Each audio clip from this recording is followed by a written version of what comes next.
Dust swallowed the grave as the last shovelful fell. In the bone-dry silence of Dry Creek, 1885, no one wept for Samuel Hale, not even his widow. Margaret Hale stood alone in black, eyes steady, while the town that once owed her everything now turned its back. Within days, the water stopped flowing. A distant company fenced the spring, priced survival out of reach, and a frontier town began to die of thirst.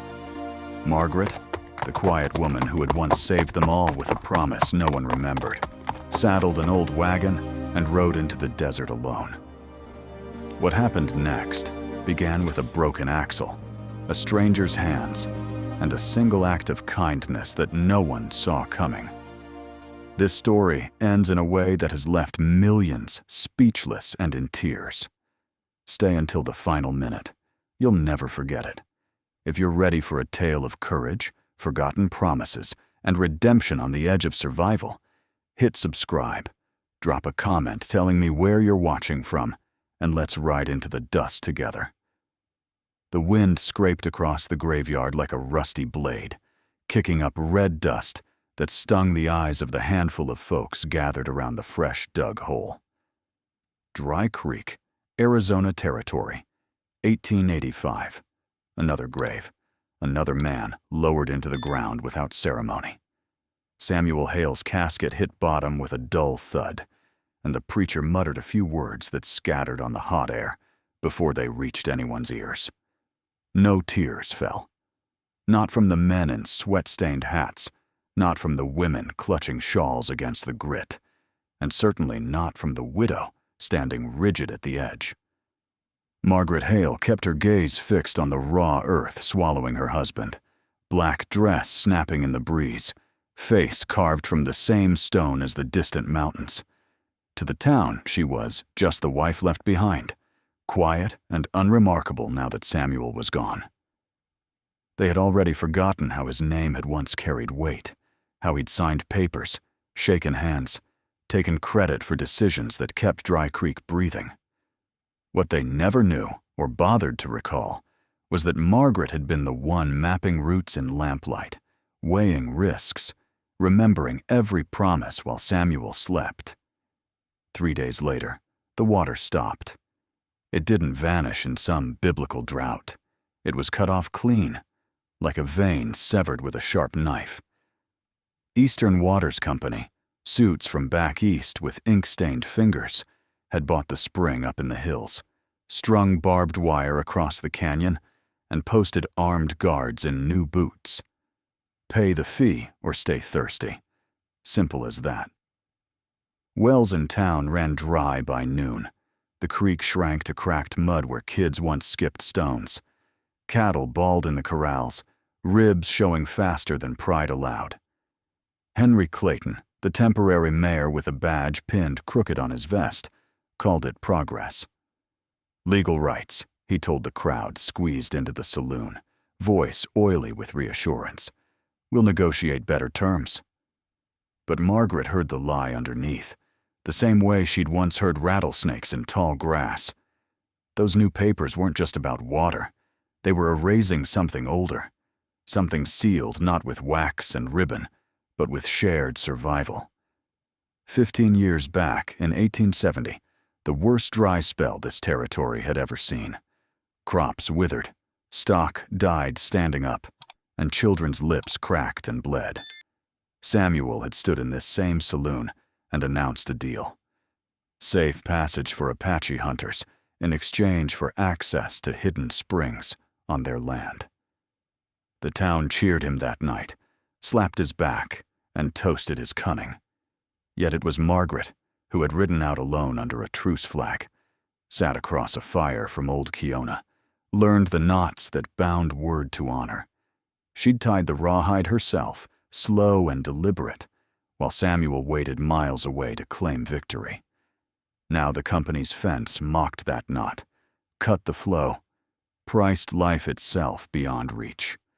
Notices nailed to every door promised doubled fees by week's end. Anyone caught cutting wire would be shot on sight. Mothers hushed crying babies at night. Men stared at empty buckets and said nothing. Dry Creek was dying, slow and legal, and nobody looked toward the Hale house on the edge of town. Margaret did not wait for permission. She worked past midnight by lantern glow, packing only what mattered: a canteen, salt pork, cornmeal, the small rawhide coil still supple after all these years. The wagon in the shed creaked when she rolled it out before dawn. Old wood, iron rims scarred from 1,000 miles, axle worn thin but stubborn. She hitched the gray mare that had outlived Samuel by months, scratched the animal's neck once, then climbed aboard. No note for neighbors, no goodbye to the town that had already turned its face away. As the first pale light bled across the horizon, wheels began to turn, carrying her north toward the high plateau where the last person who might still honor an old promise could be found. Elias, son of Kiona. Rumor placed him somewhere beyond the ridges, alive when so many others weren't. Margaret flicked the reins, felt the familiar jolt through her wrists, and headed into the dust without looking back. The town slept on, unaware that the woman they'd dismissed was riding straight into the fight they no longer believed could be won. The first miles swallowed the town behind a curtain of dust, wheels grinding over ruts baked hard as iron. Margaret kept the mare to a steady walk, reins loose in her calloused hands, eyes scanning the broken horizon where red rock teeth jutted against a sky already bleaching white. Heat rose in waves from the ground, shimmering, turning distant mesas into ghosts that danced just out of reach. She drank sparingly from the canteen, water warm and metallic on her tongue, rationing every swallow for the uncertain days ahead. By mid-morning, the trail climbed higher, sagebrush scraping the wagon sides, stones clattering under iron rims. The axle groaned with every jolt, a warning she felt through the seat boards and up her spine. She pushed on, driven by Dry Creek's empty buckets and the company's barbed wire glinting in her mind like a noose tightening slowly. Noon struck hard, sun overhead scorching the air until breathing burned. Sweat soaked her collar. The mare slowed, flanks dark with lather. Then the crack, sharp as a rifle shot. The wagon lurching left as wood splintered and the rear wheel canted useless. The rig ground to a halt in red grit. Margaret stepped down, crouched beside the brake. The axle snapped clean, jagged ends like broken bone, wheel rim tilted. She traced the fracture, knowing this was years of hard miles catching up. Tools in the box wouldn't suffice, no way to lift and brace alone, no timber here, only empty desert stretching everywhere. She sat in the wagon's thin shade, back against the wheel, hat brim low. Water remained, but not for waiting. Walking back meant surrender. Pressing forward on foot meant death under this sun. A cold knot formed in her gut, the raw edge of being cornered, choices exhausted. Time bled away under the merciless sun, mirages mocking her thirst. Then real movement, a lone figure approaching from the north, walking steady, tall and lean, long black hair tied back, buckskin shirt dark with sweat. He carried a deerskin pouch and belt knife, steps conserving strength, eyes fixed on the wagon long before details sharpened. He stopped 10 paces off, assessing the damage and the woman without surprise. Margaret rose, hand near her Colt, meeting his dark, unreadable gaze. "Can fix," he said, voice low and accented, nodding at the axle. "Temporary. Enough to reach your destination. Cost water and salt." She sized him up. No threat, only practical calm, hand scarred from real labor. Refusal meant dying here. "Deal," she answered, throat dry with dust. He worked efficiently, building a small sage fire, heating the iron tire while cutting rawhide strips. Margaret passed tools as needed, watching him lever the wagon with a mesquite branch and stones, wrapping the splintered axle in wet hide that would shrink tight. The knots were precise, familiar, the same binding she'd learned from his father years ago, meant to outlast paper promises. Finished, he tested the repair with loaded rocks. The wheel turned rough, but true. "Hold for the plateau if not overloaded," he said, wiping his hands on his leggings. Margaret handed over the half-full canteen and salt pouch. He took them with a nod. As he shouldered his bag, she asked, "Name?" "Elias." She gave hers. He repeated it once, then turned into the glare and vanished. Margaret climbed aboard, flicked the reins, and felt the wagon roll, creaking, imperfect, but moving again. The repair bought time, and in this land, time was everything. The wagon lurched onward, rawhide creaking with every turn of the wheel, as Margaret guided the mare higher into the broken plateau, dust pluming behind, like a fading memory of Dry Creek's fading hope. The trail twisted through narrow defiles, where rock walls closed in, heat radiating off stone, until the air shimmered and distorted the path ahead, making distant peaks appear to float. She pushed the mare harder than prudence allowed, ignoring the animal's labored breathing, knowing time slipped away faster than water through cracked fingers in a town already rationing drops. Late afternoon brought her to the old campsite, an arroyo sheltered by wind-carved boulders, where remnants of brush wickiups sagged into the sand and scattered cooking stones lay cold. No horses grazed nearby, no smoke curled upward.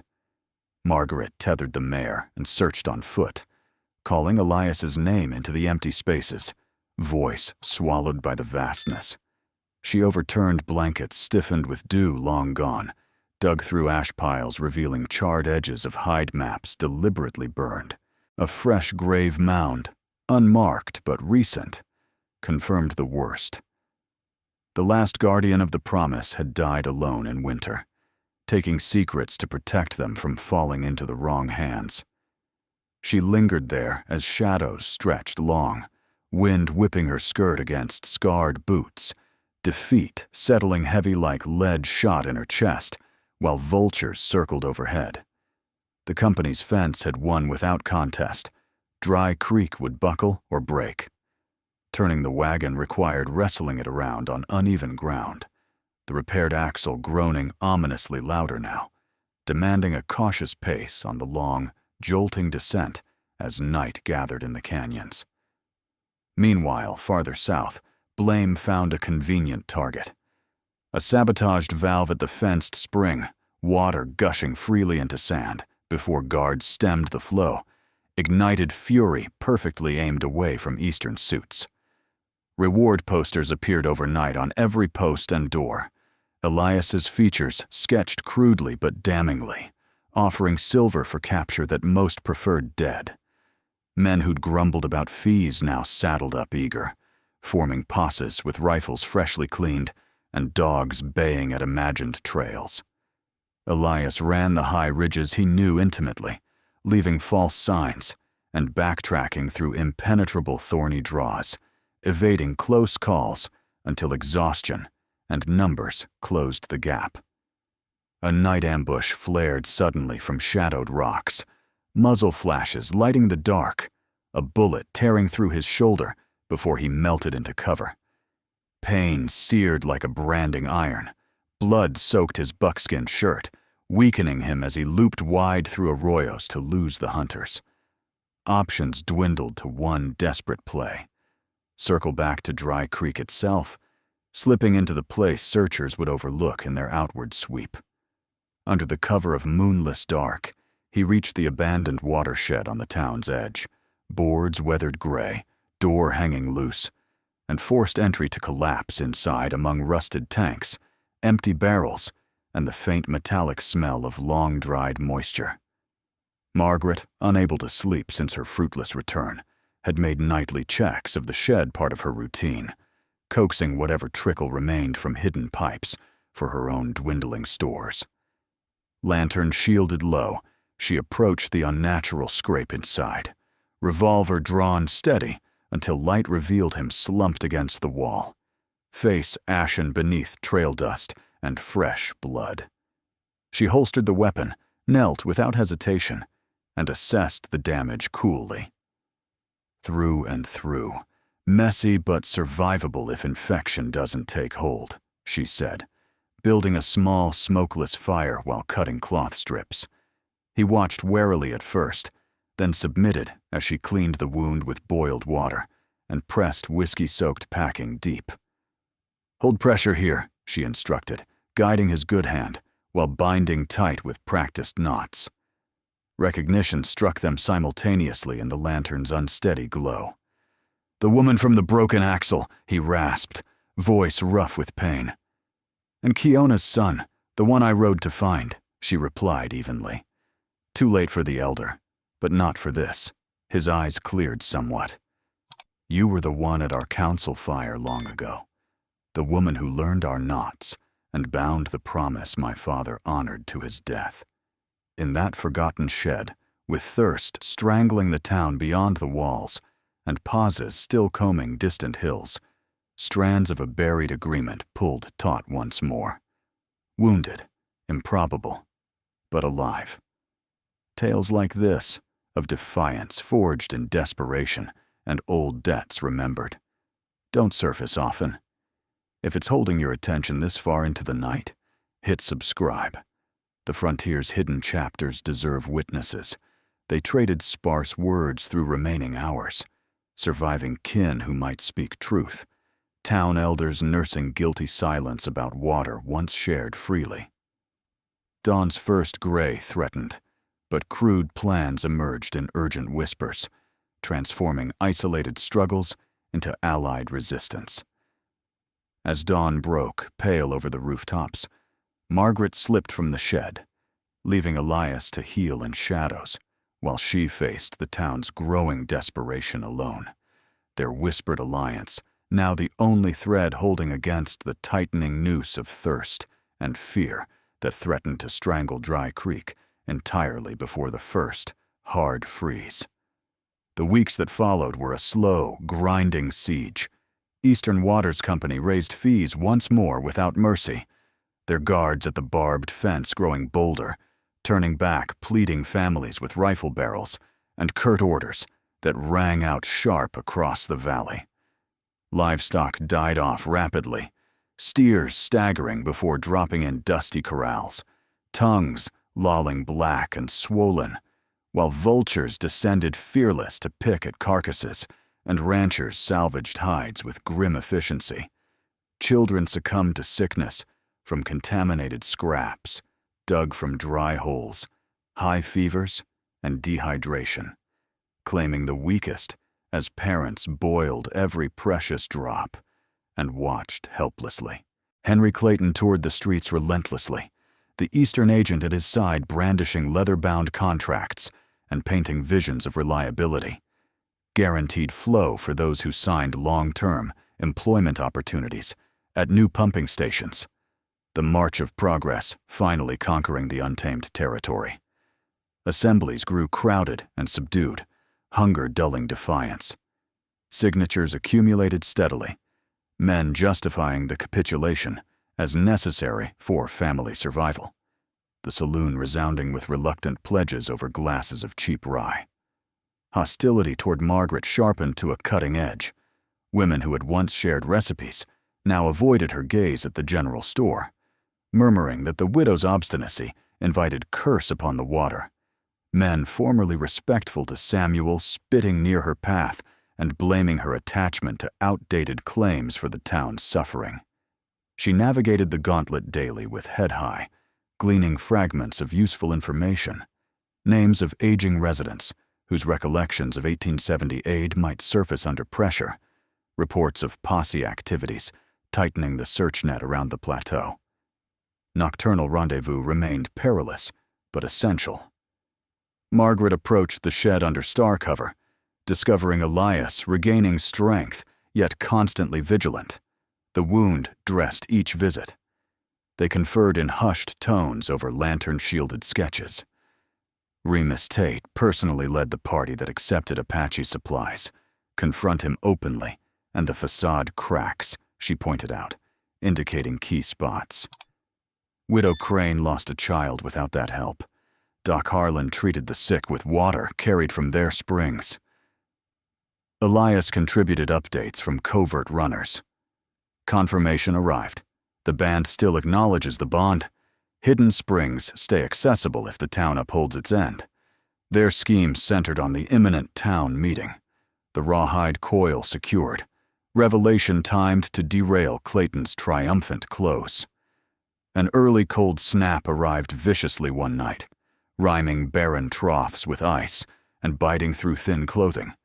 Visible breath mingling as people clustered around sparse fires for warmth that couldn't reach hollow stomachs. The detonating rumor began innocuously, a guard regaling drinkers with tales of an Apache figure prowling near the watershed, slipping away silently when spotted. It spread like a prairie fire. Reward notices proliferated with inflated bounties, depictions more demonic, households bolting doors tighter while armed groups reformed. The mob assembled swiftly that night, beneath flickering torches, numbers swelling to nearly 40 with ropes, lanterns, and firearms, advancing on the outskirts with rhythmic chants, demanding retribution for imagined sabotage. Margaret positioned herself in their path, shotgun cradled, ready. Set fire to that structure, and you obliterate the sole evidence capable of restoring free water. Your rage won't slake thirst on charred remains, she declared, words carrying clearly over the roar. Several wavered, firelight exposing hesitation, but agitators urged forward until a fierce wind gust scattered hot embers into eyes and spooked mounts.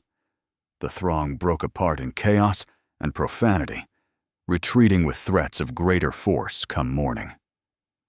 Elias departed into the maze of ravines before light, path obscured meticulously, contact reduced to indirect signals via trusted youngsters. Shunning intensified for Margaret.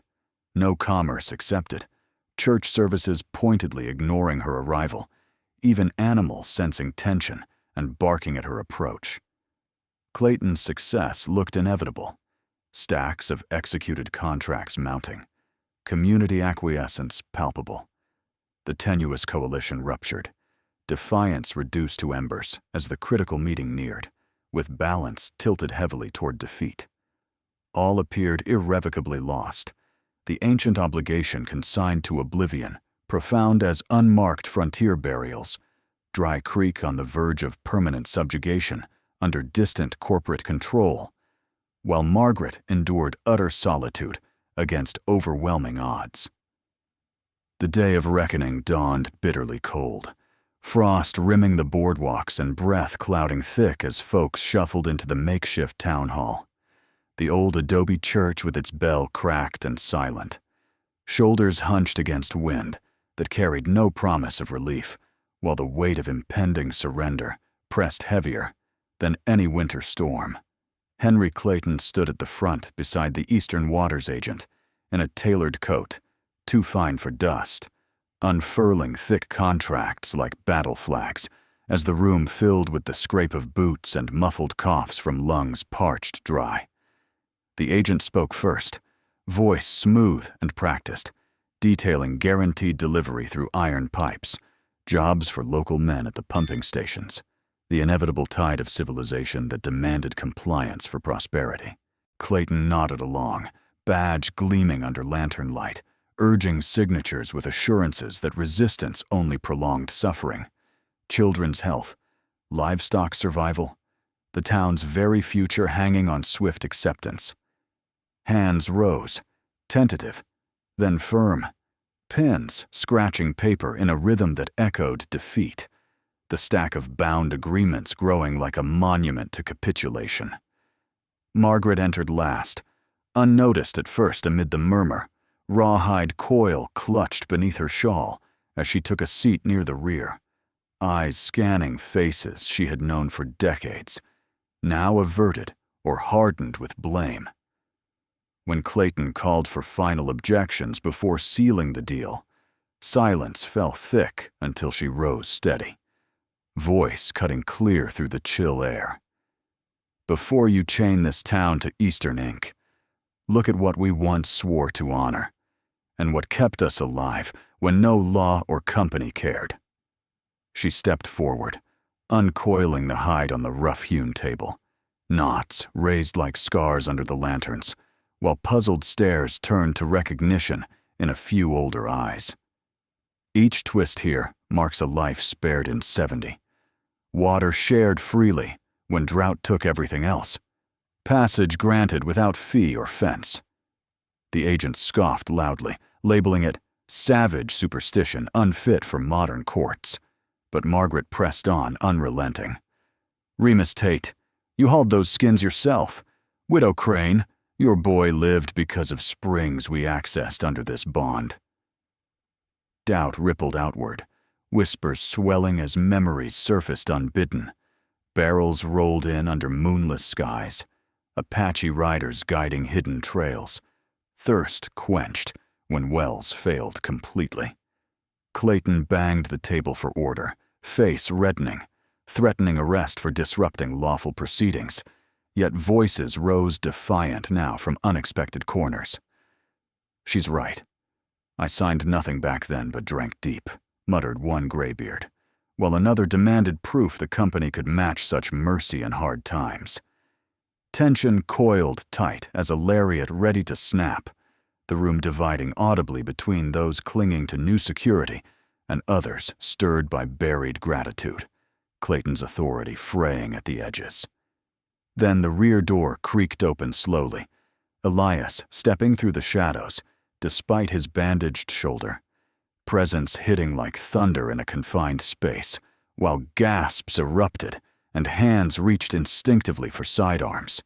He advanced calmly amid the uproar, placing a weathered receipt beside the coil, Samuel's old scrawl acknowledging guided passage long ago. This paper from your own records matches knots my father tied. The debt was paid in trust, not coin taken by strangers.